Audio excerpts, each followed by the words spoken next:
المشاهد ليست من غزة أو من بلدات الضفة الغربية، إنها في مملكة أمير المؤمنين وفي قرى المغرب وبلداته.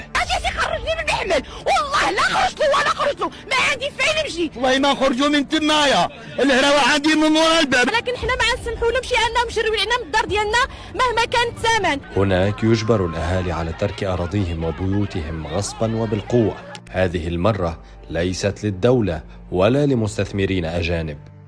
دابا قال لك ما عندكمش نتوما الدار، ما عندكمش حتى حاجه. هذه الدار مواليها، ملي هي الارض مواليها، فين كانوا هاد مواليها هذه 70 عام؟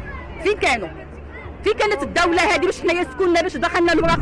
إنما للصهاينة الذين عادوا ليرتعوا في المغرب بعد اتفاق التطبيع المشؤوم الذي عقده الملك مع الكيان، رغم الرفض الشعبي الكبير للقرار الذي عاد بالوبال على البلد.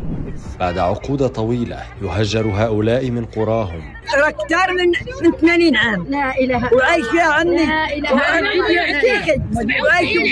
وعايشة أمي، كل شيء عايشين فيها الأرض السعيدة ديال والدينا.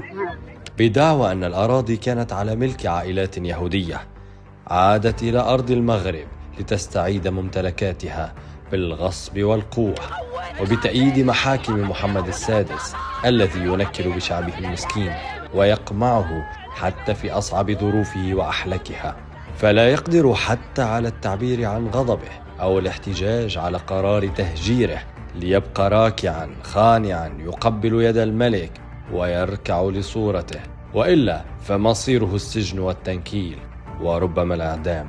يفعل محمد السادس كل هذا لأجل عيون نتنياهو الذي لا يفوت فرصة إهانة حليفه المخزني الذي منحه سلطة التسيير في البلاد وإقامة قواعد عسكرية ومصانع للسلاح.